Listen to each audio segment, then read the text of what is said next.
오늘 이 시간에 저는 여러분께 뜬구름 잡는 식의 건강 이야기나 위로 같은 말은 하지 않겠습니다. 대신 지금 당장 여러분의 삶을 지켜줄 수 있는 아주 현실적이고 중요한 이야기를 하려 합니다. 본격적으로 시작하기 전에 화면 앞에 계신 여러분께 꼭 하나만 묻고 싶습니다. 가볍게 넘길 질문이 아니라 매우 진지한 질문입니다. 여러분은 지금 자신의 간 상태가 정말 괜찮다고 확신하십니까? 저는 10명 중 9분이 당당하게 이렇게 말씀하실 거라고 생각합니다. 나는 아무 문제 없다. 건강 그 자체다. 지난달에도 대형 종합병원에서 비싼 돈 들여 정밀 검진 다 받고 왔다. 수백 가지 수치가 빨간색, 파란색으로 표시된 그 종이도 꼼꼼히 확인했다. 특히 간 수치라고 하는 GPT랑 GOT도 전부 정상 범위였고 의사 선생님도 내 어깨를 두드리며 건강하니 마음껏 먹고 잘 쉬라고 했다.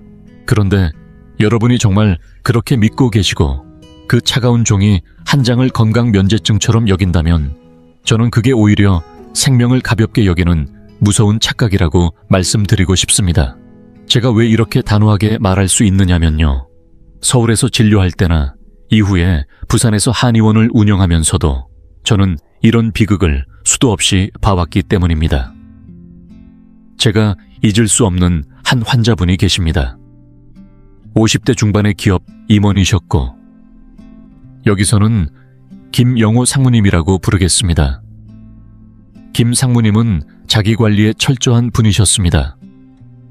1년에 2번씩 건강검진을 받았고 수치 하나하나에 집착할 정도로 숫자를 신뢰하셨죠. 어느 날 진료실로 찾아오셨는데 평소보다 쉽게 피로를 느끼고 식욕도 좀 떨어진 것 같다고 하셨습니다.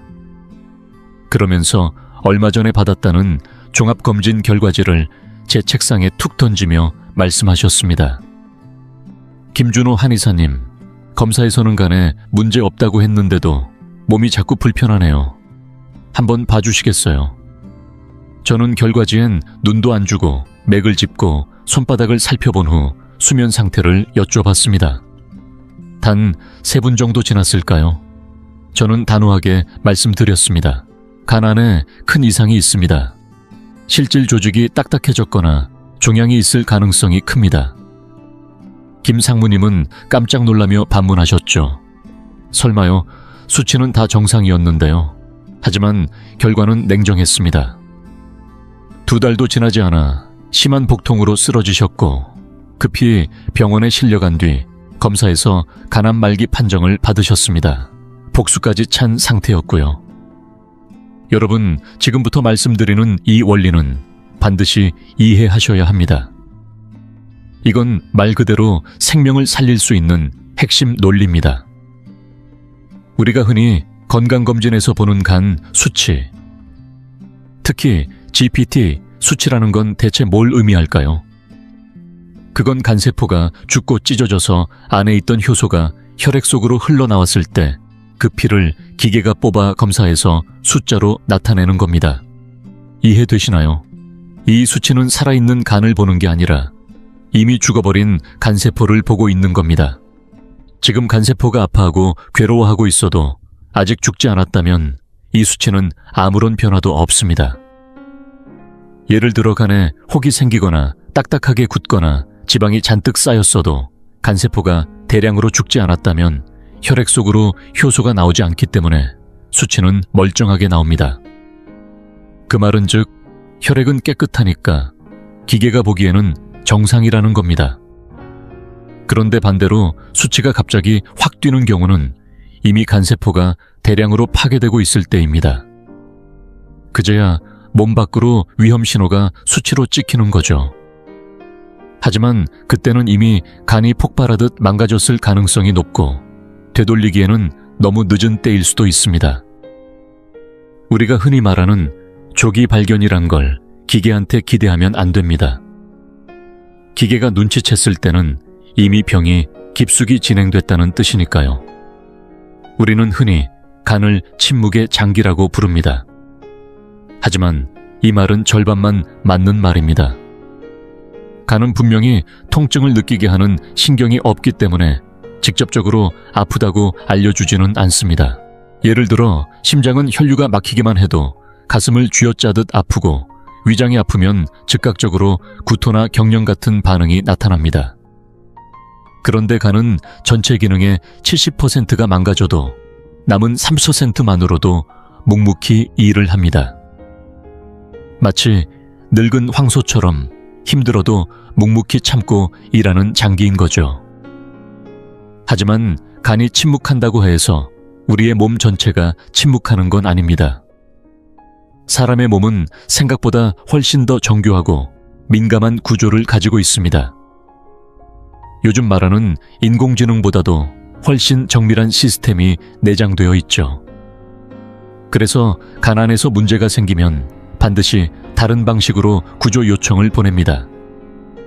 잠이 자꾸 깬다거나 입맛이 없어지거나 피부가 변하거나 대소변 패턴이나 천 변화 등으로 신호를 보내는 겁니다.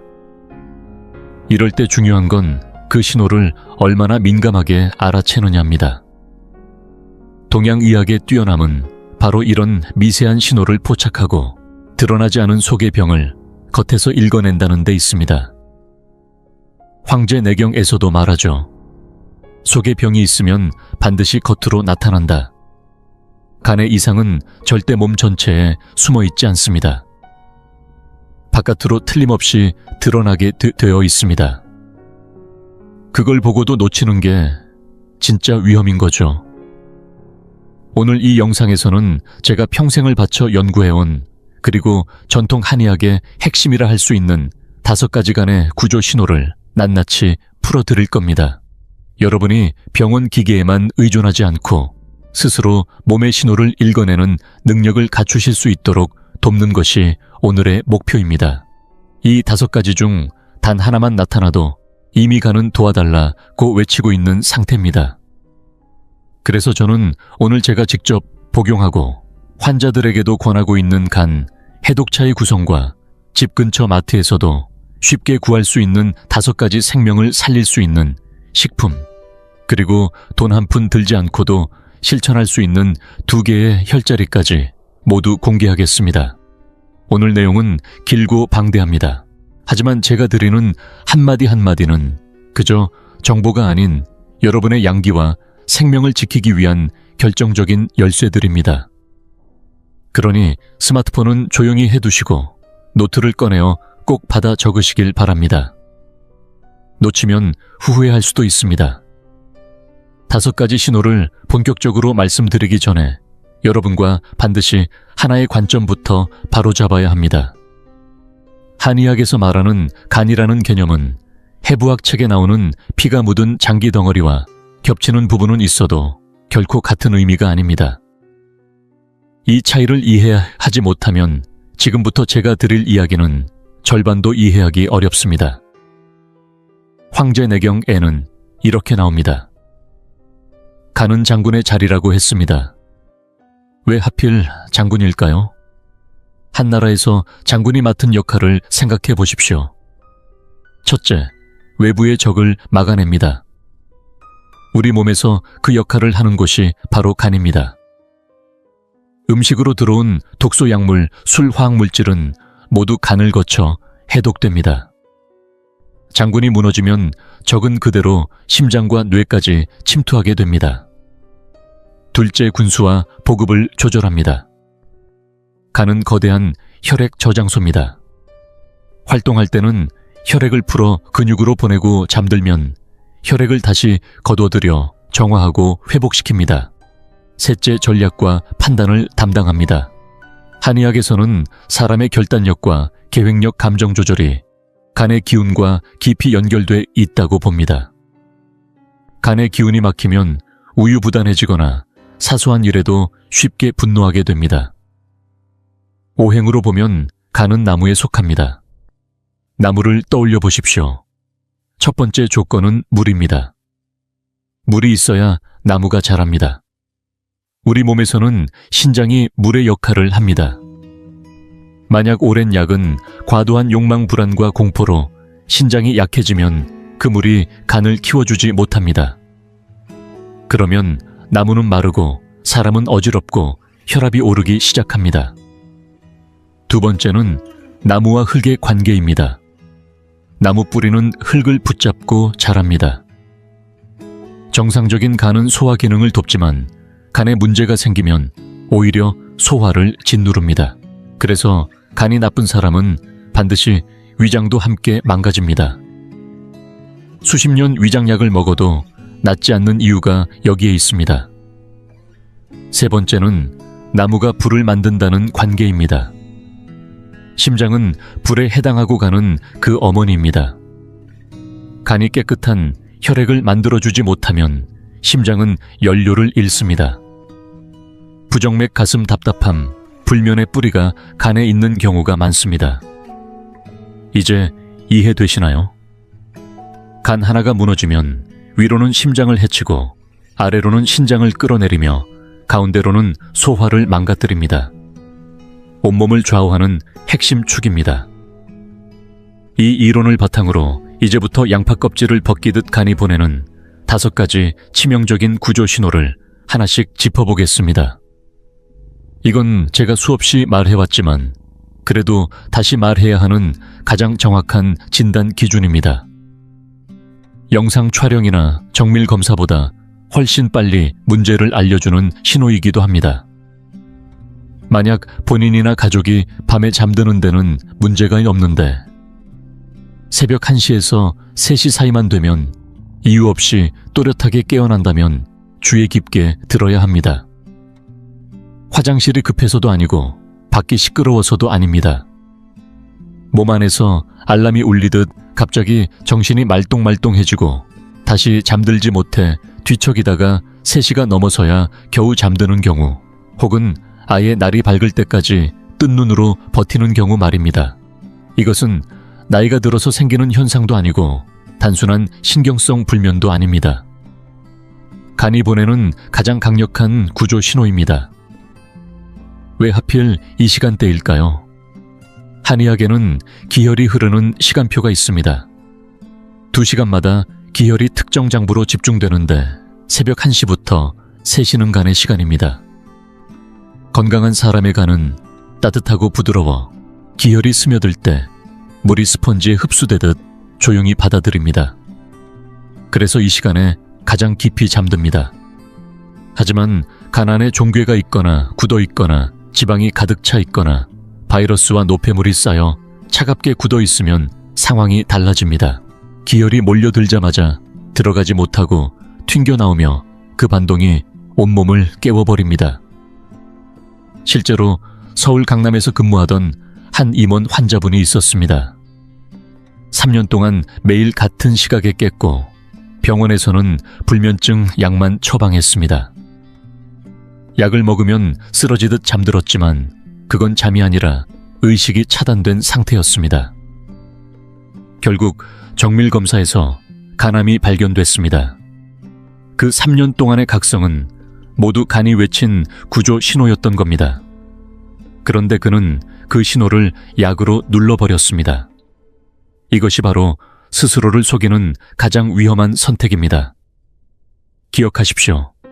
오랜 기간 같은 시간에 반복해서 깬다면 간을 반드시 확인해야 합니다.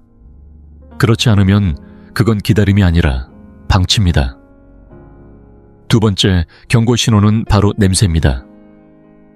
인체에서 나는 냄새는 단순한 불쾌함을 넘어 장기 상태를 비추는 거울입니다. 많은 분들이 입 냄새가 나면 열이 많아서 그런가, 양치질을 덜 해서 그렇지, 혹은 위장이 안 좋아서 그럴 거야 라고 생각합니다.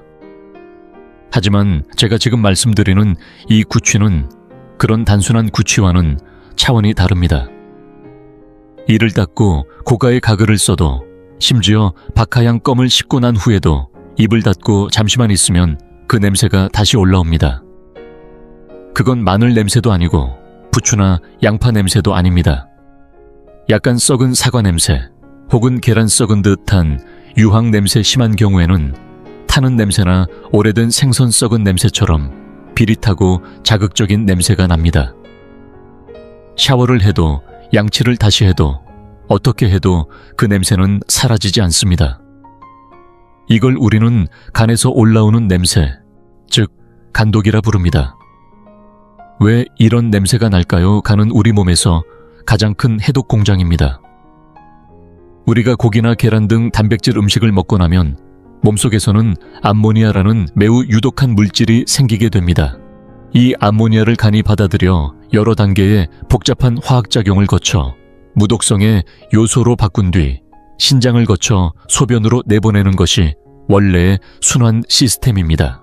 그런데 간 기능이 약해지거나 간이 딱딱하게 굳거나 지방이 간에 많이 껴있는 상태라면 이 해독 시스템에 문제가 생깁니다. 암모니아가 혈액 속에 축적되기 시작하는 것이죠.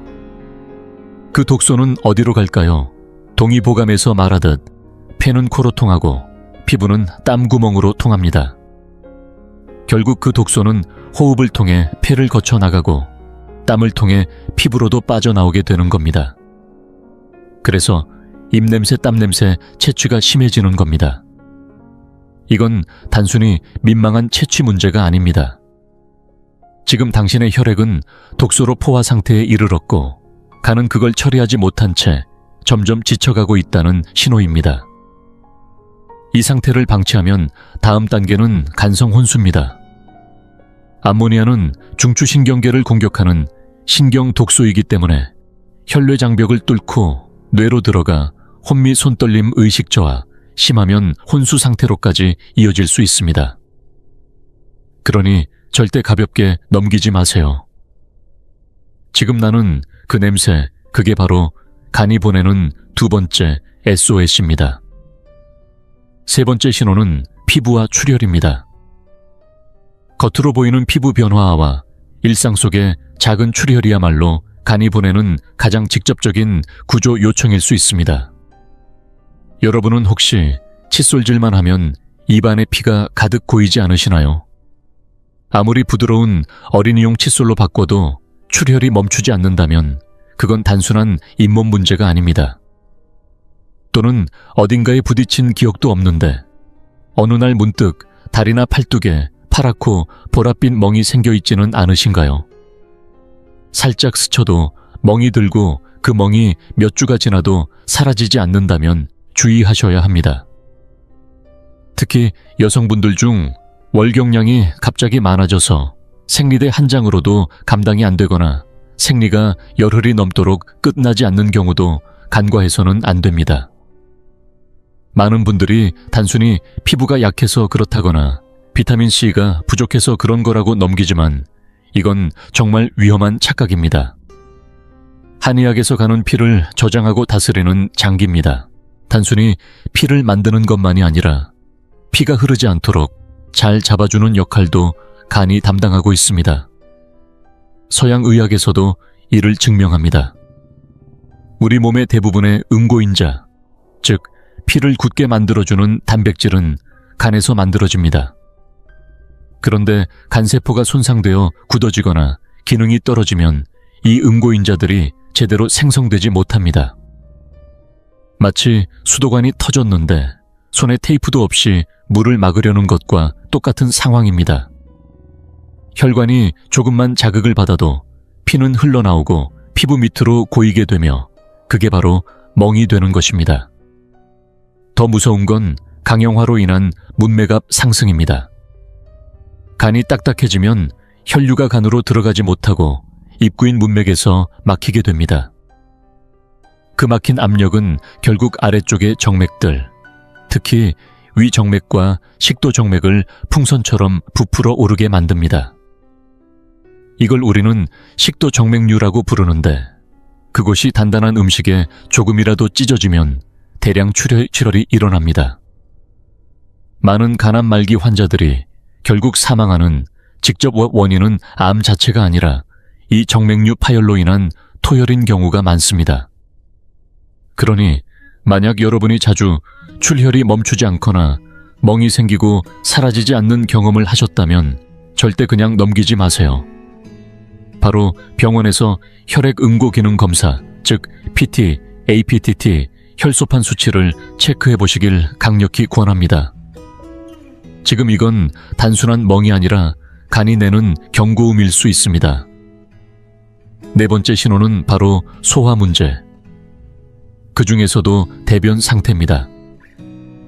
이는 한의학 이론 중 목극토, 무케투가 가장 명확하게 드러나는 대표적인 증거입니다. 많은 분들이 식사 후 배가 자주 아프고 설사가 잦으면 단순히 위장이 약하다고 생각해 약국에서 지사제를 사서 몇 년이고 복용하시곤 합니다. 하지만 만약 여러분이 평소에는 괜찮다가도 기름진 음식을 조금만 먹으면 곧바로 배가 아프고 식사 후 30분 안에 화장실로 달려가야 하고, 게다가 중요한 점 대변이 물에 뜨고 한 번에 내려가지 않으며 주변에 반짝이는 기름띠까지 떠다닌다면 이건 단순한 장 트러블이 아닙니다. 바로 지방변, 즉 간 기능 이상에서 오는 명백한 신호입니다. 왜 이런 일이 생길까요? 간은 담즙을 만드는 기관이고, 담즙은 지방을 분해하는데 꼭 필요한 천연세제 같은 역할을 합니다.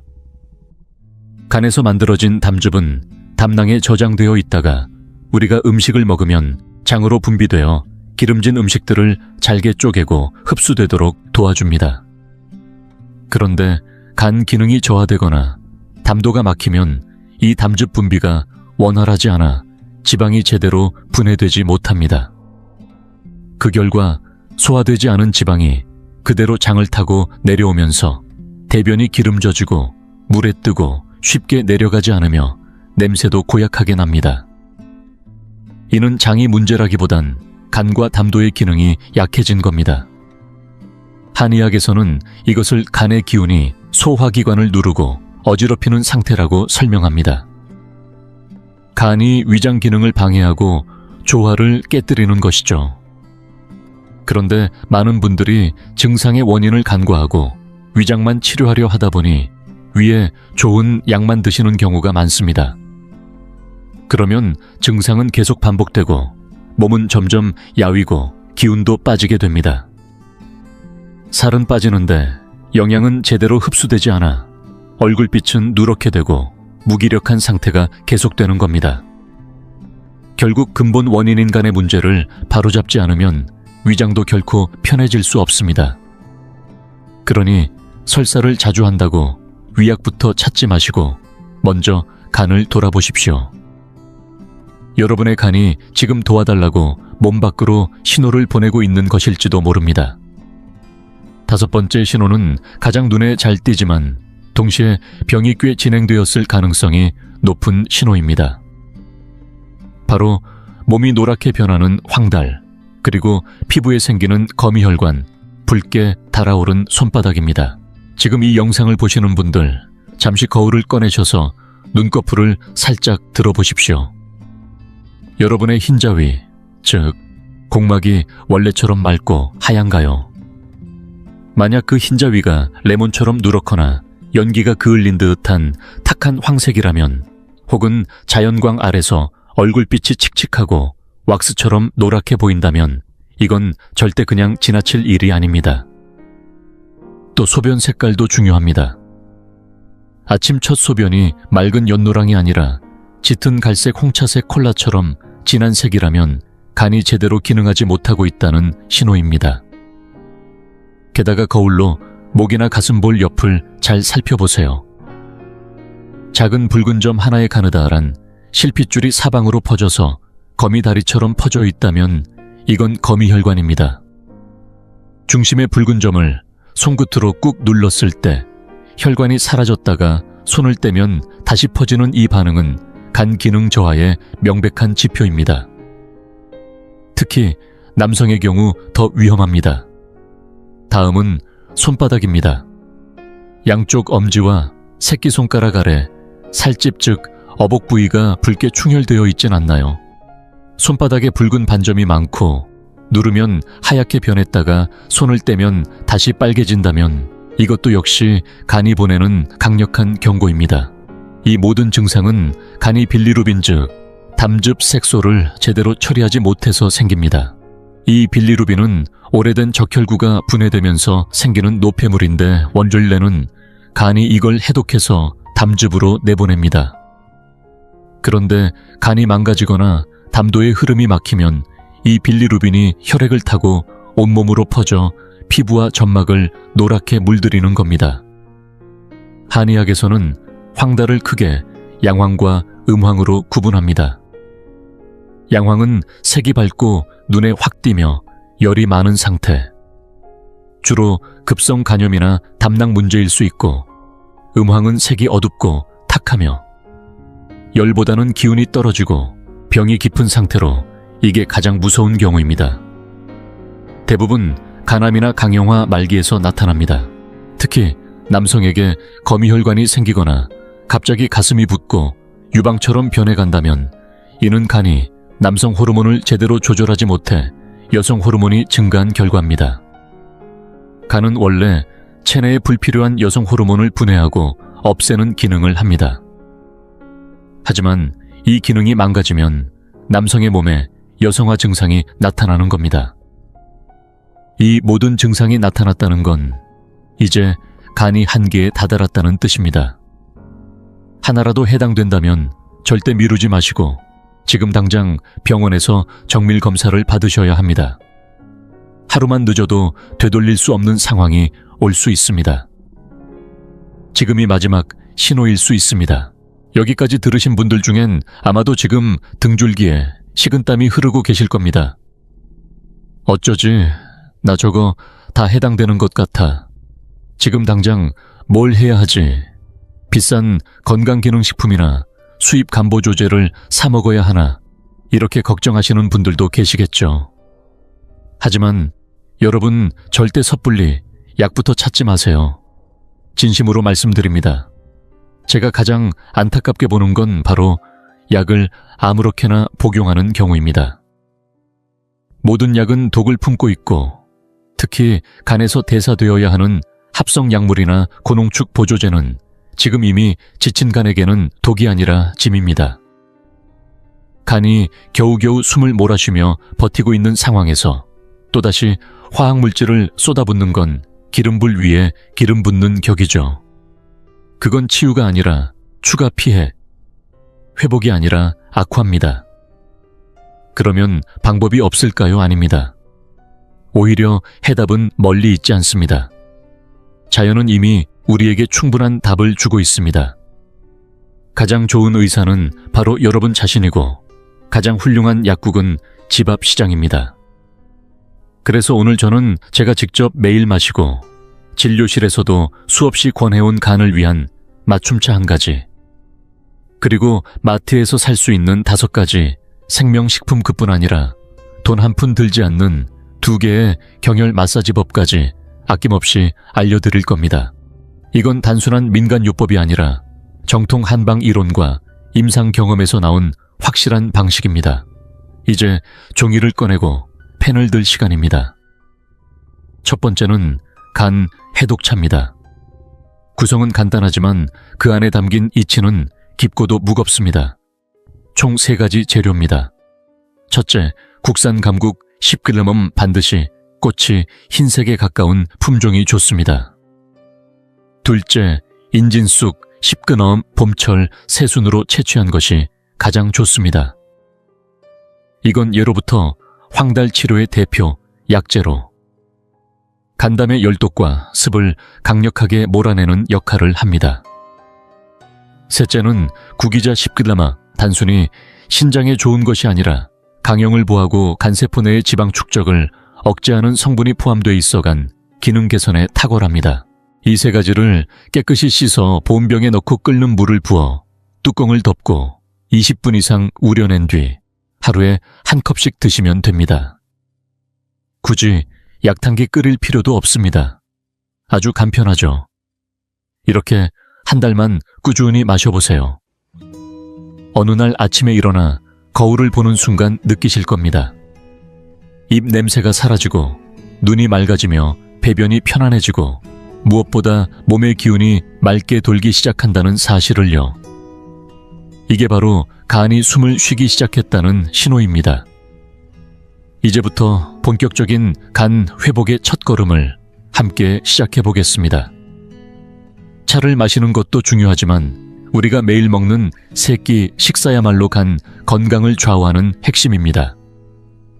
옛말에 약과 음식은 뿌리가 같다고 했듯 제대로 된 음식이야말로 가장 좋은 약입니다. 지금부터 소개할 5가지 음식은 제가 환자분들께 실제로 권하고 있는 간 회복 음식입니다. 첫 번째는 귤입니다. 요즘이 딱 제철이죠. 그런데 많은 분들이 귤을 드실 때 하얀 실처럼 붙어있는 섬유질, 즉 귤락을 깨끗이 떼어내고 드십니다. 하지만 그 하얀 부분이야말로 간에 유익한 보물입니다. 한의학에서는 귤락이 기혈 순환을 돕고 담을 흩어주며 간 내부에 생긴 습기와 담 결절을 풀어주는 작용이 있다고 봅니다. 특히 귤락에는 루틴이라는 강력한 항산화제가 들어있어 혈관을 튼튼하게 해주고 간의 부담을 덜어줍니다. 그러니 귤을 드실 땐 껍질만 벗기고 하얀 실은 꼭 함께 드세요. 그게 오히려 과육보다 더 귀합니다. 두 번째는 오메가3가 풍부한 등푸른 생선입니다. 고등어, 꽁치, 연어 같은 심해 냉수성 생선은 지방간과 만성간염의 염증을 줄여주는 천연 한겸 식품입니다. 오메가3 지방산은 혈액의 점도를 낮추고 혈관에 쌓인 노폐물을 청소하며 간에 쌓인 독소 해독을 도와줍니다. 특히 물속에 사는 생선은 한의학적으로 양기가 충만한 음식으로 냉하고 습한 간의 기운을 따뜻하게 덮여주는 효과도 있습니다. 일주일에 아이 3회 구워서 또는 찜으로 드시는 걸 권합니다. 세 번째는 가공되지 않은 귀리입니다. 주의하실 건 달달한 즉석 귀리, 시리얼이 아니라 끓여서 먹는 원물 귀리입니다. 귀리는 장에서 해로운 담즙산을 흡착해 몸 밖으로 내보내는 작용을 합니다. 담즙산이 줄어들면 간은 이를 보충하기 위해 혈액 속에 콜레스테롤을 끌어다 써야 하죠. 결과적으로 간의 지방 부담을 덜어주고 해독 작용을 강화하는 데 도움이 됩니다. 귀리는 간의 청소부 역할을 한다고 보셔도 됩니다. 네 번째는 십자화과 채소입니다. 브로콜리, 양배추, 청경채, 콜리플라워 등은 씹을 때 특정 효소가 생기며 이것이 간의 2차 해독 경로를 강력하게 활성화시켜줍니다. 쉽게 말해 간의 해독 시스템에 가속 페달을 밟아주는 역할을 합니다. 단 반드시 생으로 오래 씹어서 드셔야 합니다. 채소 속 세포벽이 완전히 부서져야 그 유효 성분이 몸속에서 반응합니다. 하루에 한 끼라도 브로콜리와 양배추를 생채로 드시는 걸 실천해보세요. 다섯 번째는 유황 성분이 풍부한 채소, 즉 마늘과 양파입니다. 맵고 알싸한 맛이 나는 이 식품들은 한의학적으로 양기를 끌어올리고 냉기를 흩어주는 작용을 합니다. 마늘과 양파 속의 유황 화합물은 강력한 항균 작용을 하며 간 효소를 활성화시켜 해독력을 끌어올립니다. 혹시 매운맛이 부담스럽다면 마늘을 잘게 썰어 공기에 15분 정도 두어 유화시킨 뒤 조리해 드시면 자극은 줄고 효과는 그대로 유지됩니다. 이 5가지 음식은 특별한 보조제 없이도 지친 간을 회복시키고 몸의 균형을 바로잡는 자연의 선물입니다. 지금부터라도 식탁 위를 조금만 바꿔보세요.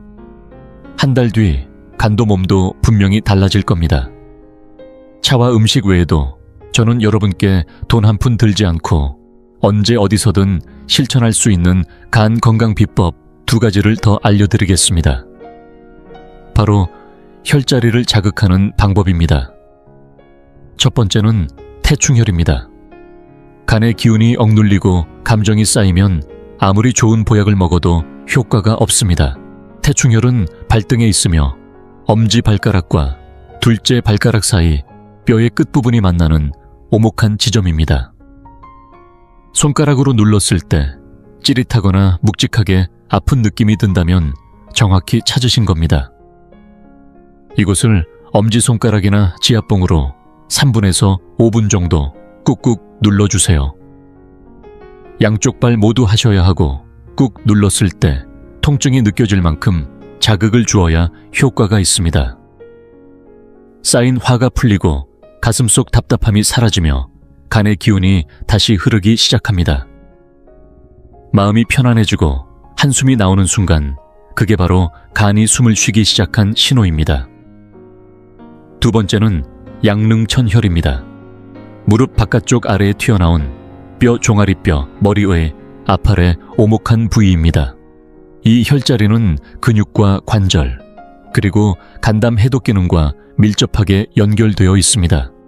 입이 자주 마르거나 어깨가 뻣뻣하거나 밤에 다리에 쥐가 잘 나는 분들이라면 매일 이 부위를 손이나 가벼운 망치로 톡톡 자극해 주세요.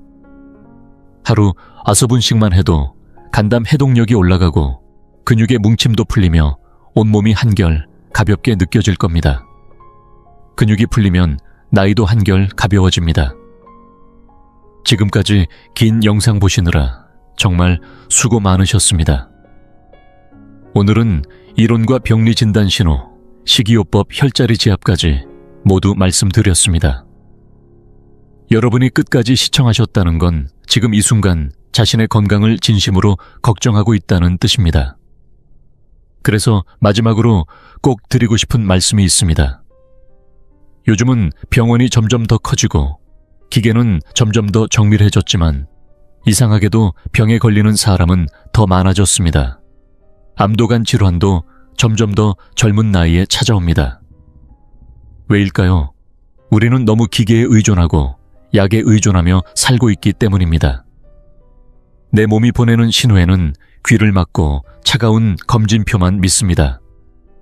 밤을 새우고 술을 마시고 아무 음식이나 먹으면서도 약 하나로 다 해결될 거라 착각합니다. 저는 진료할 때 수치만 보지 않습니다. 저는 6가지 건강 기준을 봅니다. 첫째, 밤에 푹 자고 아침에 개운하게 일어나나요? 둘째, 식사 전 배고픔을 자연스럽게 느끼시나요? 셋째, 아침 대변이 물에 뜨고 부드럽게 나오나요? 넷째, 소변 색이 옅은 노란색인가요? 다섯째, 목마름이 자연스럽게 느껴지나요?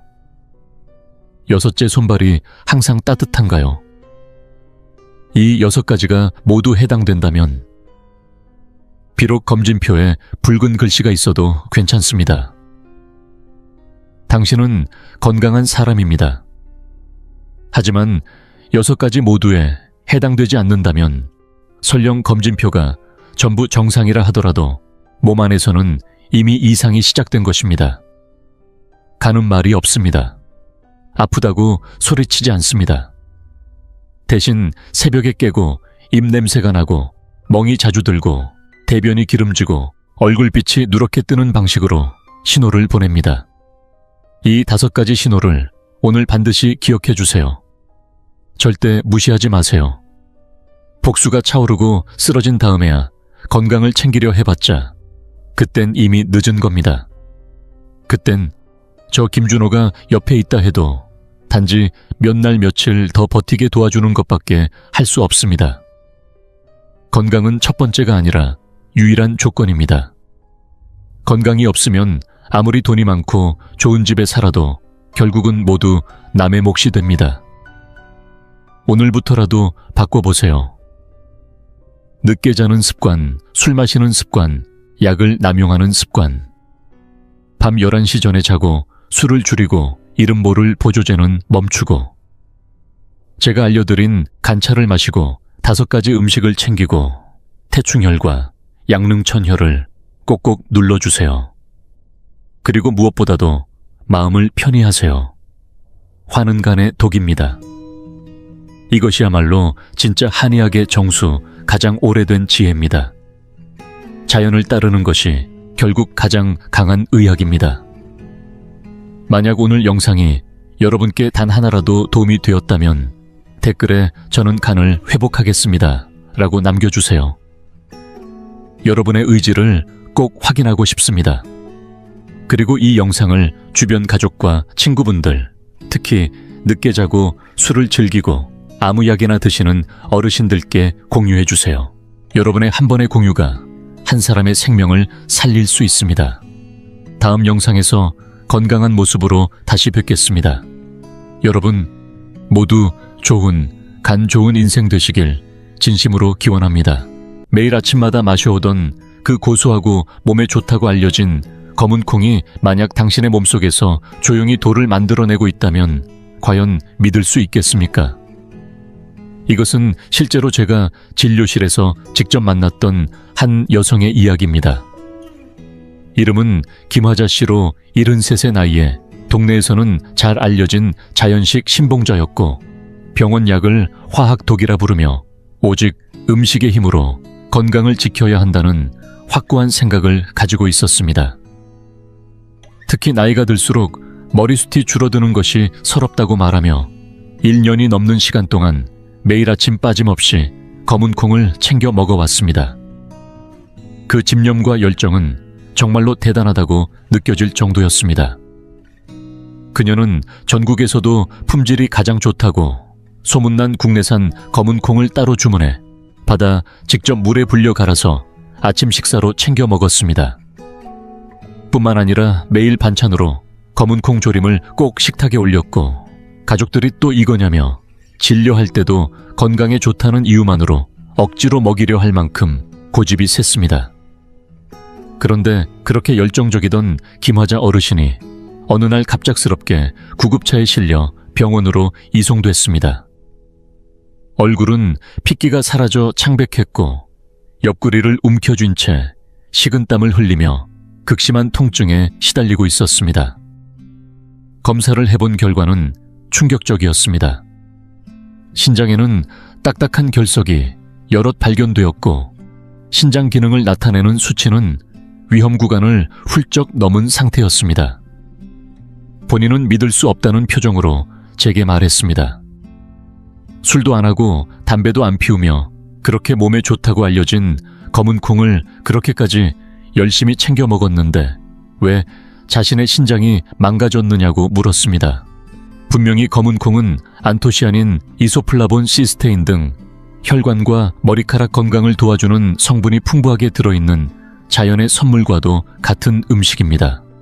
그렇다면 왜 그렇게 완벽하다고 여겨진 식품이 김화자 어르신의 몸속에 돌을 만들어낸 것일까요? 그 해답은 검은 콩 그 자체에 있지 않았습니다. 문제의 핵심은 검은 콩을 무엇과 함께 먹었느냐에 있었던 것입니다. 아무리 훌륭한 식재료라도 조합에 따라 약이 되기도 하고 독이 되기도 한다는 현실. 김 어르신은 매일의 식탁 위에서 자신도 모르게 그 함정에 빠지고 말았던 것입니다. 그리고 이런 경우는 결코 드문 예가 아닙니다. 우리가 평소 건강을 위해 좋다고 믿고 있는 습관들조차도 실은 조용히 몸을 해치고 있을 수 있다는 사실을 기억해야 합니다. 그렇다면 어떤 조합이 위험하며 어떻게 해야 검은 콩의 영양을 제대로 내 편으로 만들 수 있을까요? 오늘 영상에서는 검은 콩과 절대 함께 먹어서는 안 되는 3가지 식품과 그 반대로 검은 콩의 힘을 극대화해주는 기적의 3가지 조합에 대해 실제 환자 사례를 바탕으로 알기 쉽게 설명드리겠습니다. 이 이야기의 내용을 알고 있느냐, 모르느냐에 따라 당신의 신장, 건강의 미래는 크게 달라질 수 있습니다. 꼭 끝까지 집중해서 들어주시기 바랍니다. 김화자 어르신의 이야기는 결코 예외적인 경우가 아닙니다. 몸에 좋다고 믿고 매일의 식탁에 정성스럽게 검은 콩을 챙겨 드시는 분들은 지금 이 순간에도 전국 곳곳에 계실 것입니다. 하지만 여기서 한 번쯤은 멈춰서 진지하게 생각해 보셔야 합니다. 과연 검은 콩은 모든 사람에게 언제나 완벽하고 무해한 식품일까요? 그 질문의 답은 그럴 수도 있고 아닐 수도 있다입니다. 이유는 간단합니다. 검은 콩 자체의 효능이 문제가 아니라 그 효능을 어떻게 끌어내느냐에 따라 결과가 완전히 달라지기 때문입니다. 검은 콩은 분명 훌륭한 영양소를 품고 있는 귀한 식품입니다. 예를 들어 그 진한 검은색 속에는 눈과 혈관 피부 노화를 막아주는 안토시아닌이 풍부하고 머리카락 건강을 지켜주는 시스테인, 그리고 중년 여성의 혈관과 뼈를 도와주는 이소플라본도 들어있습니다. 뿐만 아니라 식물성 단백질이 풍부해 근육 유지에 좋고 장 건강을 도와주는 식이섬유도 가득합니다. 특히 주목할 점은 칼륨 함량입니다. 100객가당 2000ml 이상으로 바나나보다도 더 많다고 알려져 있습니다. 이렇게만 보면 검은 콩은 마치 하늘이 내린 영양의 보물처럼 느껴질 수 있습니다. 하지만 문제는 그 양도 질도 아닌 바로 먹는 타이밍과 조합에 있습니다. 젊었을 때는 어떤 영양소든 한꺼번에 들어와도 위장과 신장이 거뜬히 받아들였을 겁니다. 그러나 60세를 넘어서면 소화액의 분비량은 줄어들고 신장의 여과 기능도 서서히 약해지기 시작합니다. 같은 음식을 먹더라도 예전처럼 흡수되지 않거나 오히려 몸에 부담을 주는 결과로 이어질 수 있는 것입니다. 검은 콩은 제대로 알고 함께하면 정말 든든한 내 편이 되어줍니다. 하지만 잘못된 방식으로 오래 먹게 되면 본인도 모르게 몸속에 자꾸 무거운 부담을 쌓아가는 식재료가 될 수 있습니다. 그렇다면 어떤 조합이 검은 콩의 장점을 꺾고 오히려 우리 몸의 그늘을 들이우게 되는 걸까요? 그걸 제대로 이해하기 위해선 먼저 검은 콩이 가진 영양 성분의 특성과 그것들이 다른 식품과 만나면서 일으키는 반응에 대해 아는 것이 중요합니다. 이제부터 말씀드릴 내용은 검은 콩과 함께 섭취할 경우 주의가 필요한 3가지 식품입니다. 모두 일상 식탁에서 자주 볼 수 있는 친숙한 반찬들이며 대부분이 별 의심 없이 함께 드시고 있을지도 모릅니다. 그러나 바로 그 조합이 앞서 이야기한 김화자 어르신처럼 신장에 큰 부담을 주고 심할 경우 생명을 위협하는 상태로까지 이어질 수 있는 위험성을 안고 있다는 사실을 꼭 기억하셔야 합니다. 검은 콩이 가진 풍부한 영양이 어떤 음식과 만나느냐에 따라 때로는 몸을 살리는 보약이 되기도 하지만 정반대로 독처럼 작용할 수도 있다는 사실, 이것이야말로 어쩌면 가장 안타까운 현실일지 모릅니다. 그 대표적인 사례가 바로 검은 콩과 우유의 조합입니다. 보기엔 모두 건강식처럼 느껴지지만 이 둘이 만나면 왜 신장의 돌을 만들어내는 결과로 이어지는지 그 메커니즘은 놀랍도록 단순합니다.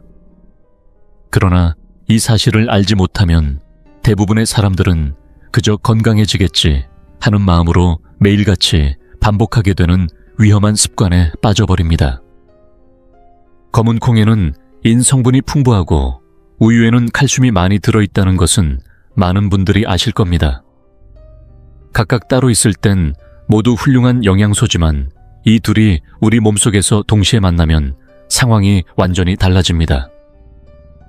인과 칼슘이 결합하면 몸에 흡수되지 않는 아주 단단한 성질의 인산칼슘으로 변하게 되는데 마치 시멘트 가루와 물이 만나 시간이 지나면 굳어지는 것처럼 이 인산칼슘은 소화되지 않은 채 신장으로 흘러들어가 차곡차곡 쌓여 결국은 신장 결석이라는 형태로 굳어버리는 것입니다. 제 환자 중 부산에 사는 김미자 어르신도 바로 이 조합을 매일 아침에 루틴으로 삼고 있었습니다. 검은 콩 가루를 한 숟가락 가득 퍼서 따뜻한 우유에 타 마시는 것이 습관이었고 고소하고 부드러워 건강에도 좋다고 굳게 믿고 계셨습니다. 하지만 어느 날부터인가 배에 찌르는 듯한 통증과 불쾌감을 느끼고 진료를 받으셨고 검사 결과 이미 신장에 작은 결석들이 생겨 있다는 사실을 듣게 되었습니다. 김 어르신은 그저 아침에 마시던 건강 음료 한 잔이 원인일 줄은 꿈에도 몰랐다고 말씀하셨습니다.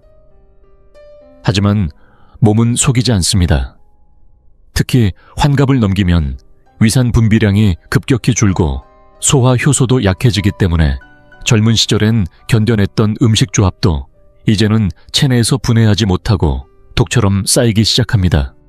만약 여러분도 검은 콩을 먹고 나면 배가 더부룩하거나 가스가 차고 속이 묵직하게 느껴진 적이 있다면 그건 단순히 우유가 체질에 안 맞아서가 아니라 검은 콩과 우유가 함께 소화되지 못하고 체내에 남아 부패하고 있다는 신호일 수 있습니다. 이 상태를 방치하면 모르는 사이 신장에 과부하가 걸리고 결국 결석이 생기며 몸은 고통으로 비명을 지르기 시작합니다. 그렇다면 어떻게 해야 할까요? 답은 의외로 간단합니다. 검은 콩과 우유를 함께 먹지 않는 것.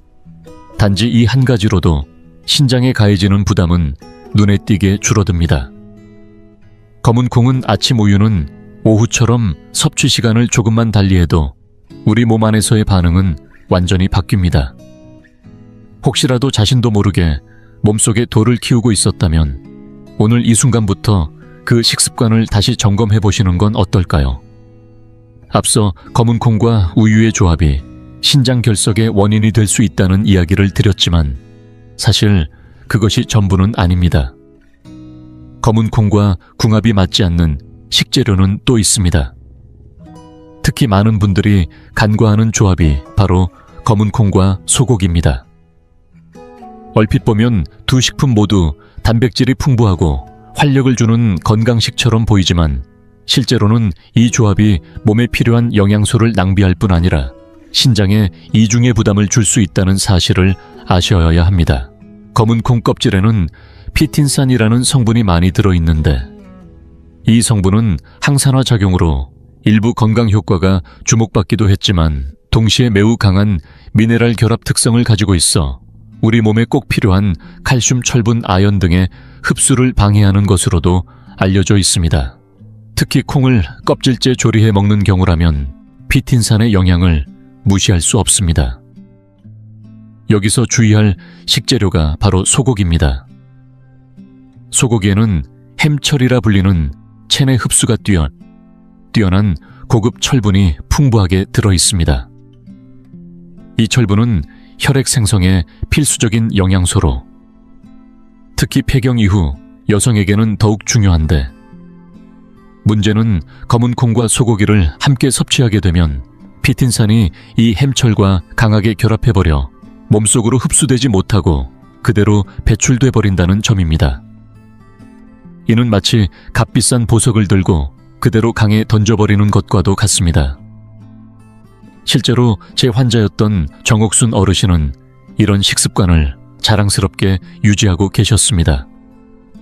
건강을 위해 늘 콩밥과 불고기를 함께 먹는다고 자신있게 말씀하시던 분이었죠. 하지만 어느 날부터인가 계단 몇 칸만 올라가도 숨이 차고 자주 어지러움을 느끼게 되었고 혈액 검사를 해보니 철분 수치가 현저히 낮게 나왔습니다. 분명히 고기를 자주 드시는데 왜 빈혈이 생기는 걸까? 그 해답은 검은 콩과의 조합에 있었던 것입니다. 게다가 검은 콩과 소고기는 소화기에도 이중 부담을 줍니다. 두 식품 모두 고단백이라 소화에 상당한 에너지가 필요한데 젊었을 때야 큰 문제 없이 소화되었지만 나이가 들수록 위장의 소화력은 약해지고 이 조합은 그대로 미소화된 상태로 장까지 내려가 발효되거나 가스를 유발하게 됩니다. 결국 이렇게 생긴 노폐물은 신장으로 보내지게 되고 필터 역할을 하는 신장은 또다시 혹사당하게 되는 것입니다.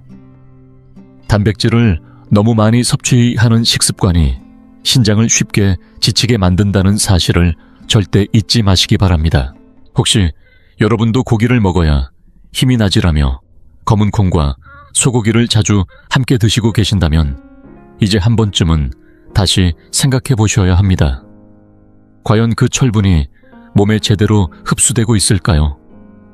그 많은 영양이 정말 내 몸속에 남아 작용하고 있을까요? 어쩌면 모르는 사이 그 소중한 영양을 스스로 흘려보내고 있었을지도 모른다는 것을 깨닫는 순간이 바로 진짜 건강을 위한 첫걸음입니다.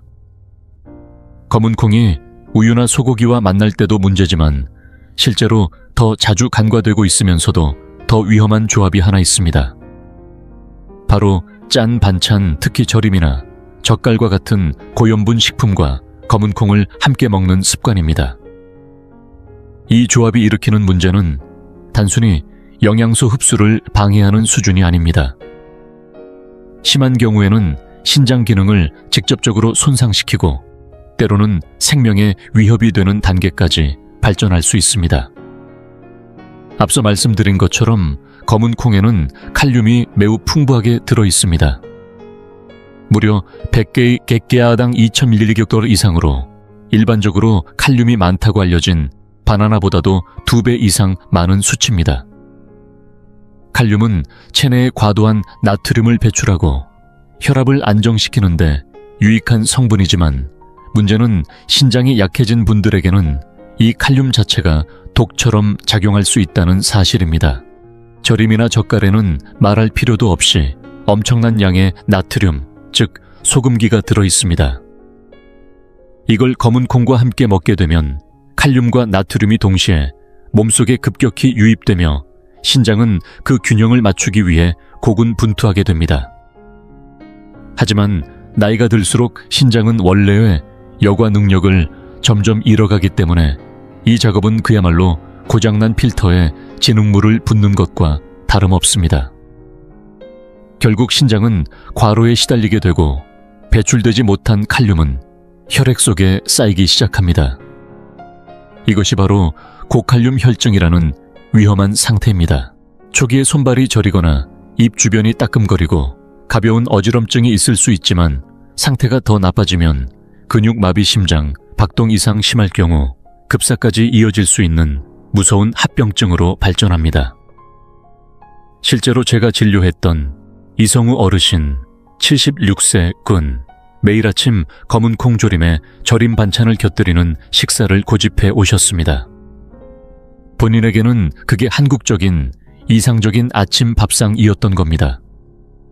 하지만 어느 날부터인가 다리가 붓기 시작했고 양말 자국이 선명히 남을 정도로 부종이 심해졌습니다. 오후가 되면 다리가 퉁퉁 붓고 피로가 쉽게 가시지 않아 결국 병원을 찾으셨고 검사 결과 신장 기능이 절반 이하로 떨어져 있었으며 혈중 칼륨 농도 역시 기준치를 크게 초과한 상태였습니다. 단 한 걸음만 더 늦었어도 큰일 날 뻔한 상황이었죠. 여기서 시청자 여러분께 꼭 확인해 보시라고 부탁드리고 싶은 것이 있습니다. 혹시 냉장고 안에 검은 콩 조림 옆에 절임 반찬이나 젓갈이 나란히 놓여 있지 않으신가요? 저녁 식탁에 콩밥 옆에 짠 반찬이 항상 따라붙고 있지는 않으신가요? 그렇다면 그건 어쩌면 여러분의 신장이 더는 버틸 수 없습니다 라고 말하고 있는 신호일지도 모릅니다. 물론 절임이나 젓갈이 무조건 나쁜 음식이라는 말은 아닙니다. 다만 검은 콩과 함께 먹을 때만큼은 그 양을 꼭 조절해야 한다는 것, 이것이 핵심입니다. 예를 들어 절임 반찬의 양을 절반으로 줄이고 된장국은 국물보다 건더기 위주로 먹는 작은 습관만으로도 신장은 훨씬 수월하게 제 기능을 할 수 있습니다. 단 한 끼의 조합, 그 작은 선택이 내 몸을 살릴 수도 있다는 사실을 꼭 기억해 주세요. 지금까지 검은 콩과 함께 섭취했을 때 주의가 필요한 3가지 식품, 즉 우유 소고기, 짠 반찬 절임과 젓갈 위에 대해 말씀드렸습니다. 각각이 왜 몸에 악영향을 줄 수 있는지, 어떤 메커니즘을 통해 신장에 부담을 주는지를 구체적으로 알아보았습니다. 그리고 이 3가지 경우에 공통적으로 나타난 핵심은 바로 이것입니다. 문제는 검은 콩 자체가 아니라 함께 먹는 조합에 있었다는 것. 이것이 오늘 이야기의 핵심입니다. 검은 콩은 의심할 여지 없이 영양이 매우 풍부한 훌륭한 식품입니다. 눈 혈관장, 건강 단백질 보충까지 다양하게 도움을 줄 수 있는 영양의 보고라 불릴 만큼 유익한 성분이 가득합니다. 하지만 아무리 좋은 음식이라 해도 잘못된 방식과 조합으로 계속 섭취하면 그 순간부터는 몸에 독이 될 수 있다는 사실을 결코 간과해선 안 됩니다. 몸에 좋다고 믿고 꾸준히 먹어온 검은 콩이 오히려 몸을 해치고 있었다는 사실. 이건 단지 김화자 어르신 한 분만의 이야기가 아닙니다. 이정자 어르신, 박순애 어르신, 고영수 어르신. 역시 각자 건강을 위해 검은 콩을 성실히 섭취해왔지만 실제로는 신장에 결석이 생기거나 철분이 흡수되지 않고 부종이나 만성 피로에 시달리게 되었습니다. 누구도 그 원인이 검은 콩을 먹는 방식에 있을 것이라고는 생각하지 못했지요. 하지만 그렇기 때문에 지금 이 순간부터 우리는 충분히 바뀔 수 있습니다. 무엇을 먹느냐뿐 아니라 어떻게 먹느냐에 따라 검은 콩은 다시 한번 우리 몸을 지켜주는 든든한 편이 되어줄 수 있습니다. 실제로 검은 콩의 영양을 몇 배로 끌어올리고 신장을 보호하며 몸 전체의 밸런스를 회복시켜주는 놀라운 궁합이 존재합니다. 결코 과장이 아니라 이 조합들을 알고 실천하는 것만으로도 앞으로의 건강은 완전히 달라질 수 있습니다. 이제부터는 검은 콩의 힘을 약처럼 끌어올리는 기적의 3가지 조합을 소개해드리겠습니다. 지금까지 살펴봤듯 검은 콩은 제대로 먹기만 하면 굉장한 효과를 발휘하는 식재료입니다. 그러나 그 효과를 온전히 누리려면 함께 곁들이는 식재료가 무엇이냐가 결정적으로 중요합니다. 나쁜 조합을 피하는 것만으로는 부족하며 반드시 적극적으로 궁합이 잘 맞는 식재료를 선택해야 진짜 건강에 다가갈 수 있습니다. 첫 번째 궁합식품은 계란입니다. 검은 콩에는 식물성 단백질이 풍부하지만 단 하나 치명적인 약점이 있습니다. 바로 필수 아미노산 중 하나인 메티오닌이 부족하다는 점입니다.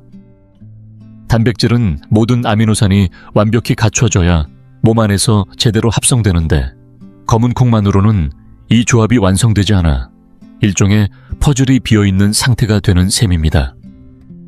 그래서 필요한 것이 계란입니다. 계란에는 부족한 메티오닌이 풍부하게 들어있어 검은 콩과 함께 먹으면 단백질 합성이 완전한 형태로 이루어질 수 있습니다. 영양학에서는 이를 아미노산 스코어의 보완작용이라고 부르며 과학적으로도 입증된 궁합입니다. 실제로 서울 양천구에 사는 이정자 어르신 70세 이전까지 매일 아침 식빵에 커피로 간단히 식사를 해결하시던 분이었지만 어느 날부터 검은 콩밥 위에 반숙 계란을 얹어 먹기 시작하면서 몸이 훨씬 가벼워지고 기운이 돌아왔다고 하셨습니다. 이 정도 효과면 병원보다 낫다며 웃으시는 모습이 아직도 기억에 남습니다. 특히 60세를 넘기신 분들에게 근육은 돈보다 더 귀한 저축입니다. 근육이 있으면 혈당도 안정되고 낙상도 막을 수 있으니 검은 콩에 계란을 곁들이는 방식은 그야말로 나이든 몸에 맞춘 완벽한 황금 조합이라 할 수 있습니다. 두 번째 궁합식품은 현미 또는 잡곡살입니다. 많은 분들이 검은 콩밥 하면 백미에 콩을 섞은 밥을 떠올리시는데 사실 백미는 도정 과정에서 대부분의 영양소가 제거되어 탄수화물 덩어리에 가까운 식재료입니다. 반면 현미나 잡곡살은 껍질이 살아있어 비타민 B군 마그네슘, 풍부한 식이섬유가 그대로 남아있습니다. 검은 콩에도 식이섬유는 많지만 현미와 함께 먹으면 시너지가 발생해 당의 흡수 속도를 늦추고 혈당 상승을 완화시켜줍니다. 이는 단순히 당뇨를 예방하는 데 그치지 않고 췌장의 부담도 줄여주는 이점이 있습니다. 실제로 수원에 거주하는 박순애 어르신 65세 흰쌀밥에서 현미 검은 콩밥으로 바꾼 뒤 혈당이 안정된 것은 물론이고 변비 개선 체중 감량까지 함께 경험하셨다고 합니다. 돈 드는 다이어트보다 훨씬 낫다며 식생활의 지혜를 강조하셨지요. 마지막 세 번째 조합은 다소 의외일 수 있는 식초입니다. 나이가 들수록 위산 분비가 줄어들면서 콩처럼 단단한 단백질을 소화하기가 점점 어려워집니다. 이때 식초의 신맛이 위산 분비를 자극해 소화를 도와주는 효과가 있으며 동시에 식초는 검은 콩 속 폴리페놀의 흡수율도 높여주어 항산화 작용을 제대로 몸에 전달해줍니다. 특히 추천드리는 방식은 식초콩입니다. 말 그대로 삶은 검은 콩을 식초에 약 일주일간 절여두었다가 매일 몇 알씩 반찬처럼 드시는 방식인데 처음엔 조금씩에 느껴지더라도 점차 상쾌한 맛에 입맛이 돌고 무엇보다 아침에 속이 더부룩하지 않고 잠까지 개운한 느낌을 받으실 수 있을 것입니다. 대전에 고영수 어르신 72세 또 이 식초콩을 꾸준히 드신 이후 아침마다 느끼던 속 더부룩함이 사라지고 오래된 변비도 개선됐다고 하셨습니다. 그는 검은 콩을 건강식품이라기보다 내 몸에 맞는 방식으로 먹는 것이 더 중요하다는 걸 이제야 알았다고 이야기하셨습니다. 검은 콩과 계란, 현미, 식초, 이 세 가지의 찰떡궁합이 얼마나 우리 몸에 긍정적인 변화를 일으키는지 살펴보았지만 실제로 그 조합을 일상에 적용한 분들의 몸이 어떻게 바뀌었는지 궁금하신 분들도 많으실 겁니다.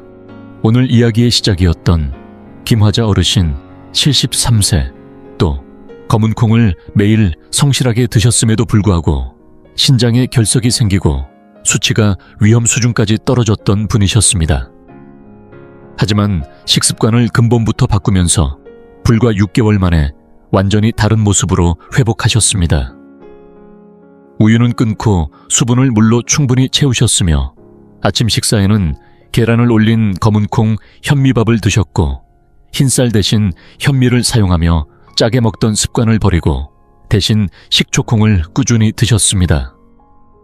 처음에는 싱겁다며 입맛에 맞지 않아 하셨지만 2주 정도 지나자 아침에 속이 편하고 몸이 가벼워지는 느낌을 뚜렷이 받으셨고 6개월 뒤 다시 진료실에 들어오셨을 때 저는 문을 열자마자 알 수 있었습니다. 걸음걸이가 달랐고 얼굴빛이 환해졌으며 눈에도 생기가 돌았습니다. 검사 결과는 더 놀라웠습니다. 칼륨 수치는 정상으로 돌아왔고 신장 기능도 안정되었으며 결석은 더 이상 자라지 않고 잘 관리되고 있었습니다.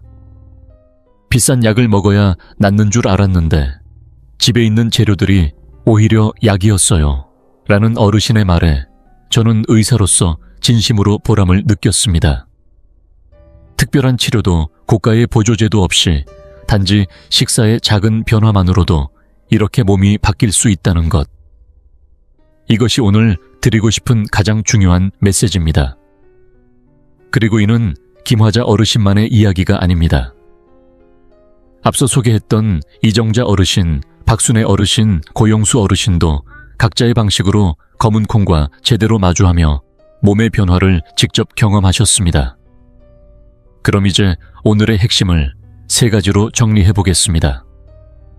첫째, 검은 콩과 함께 피해야 할 식품은 우유 소고기 짠 반찬, 절임 젓갈입니다. 우유는 결석을 만들고 소고기는 철분 흡수를 막고 짠 반찬은 신장을 과로하게 만듭니다.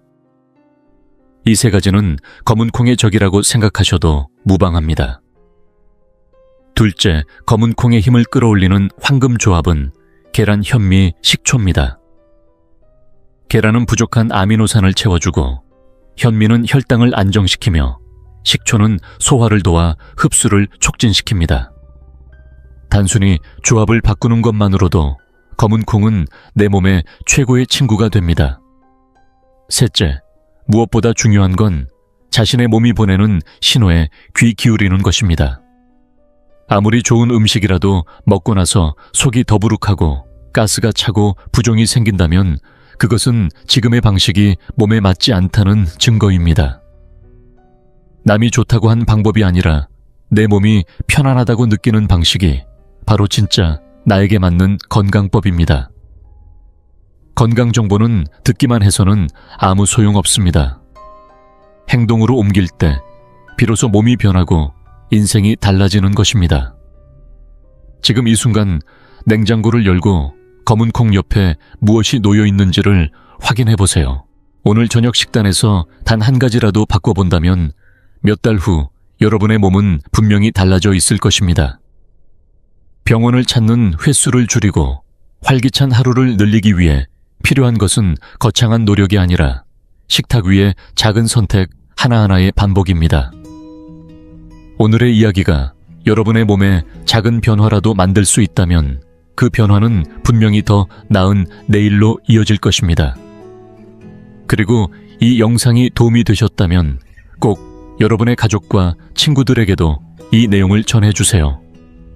건강은 나눌수록 커지는 힘을 가지고 있습니다. 앞으로도 여러분의 건강한 매일을 진심으로 응원하겠습니다.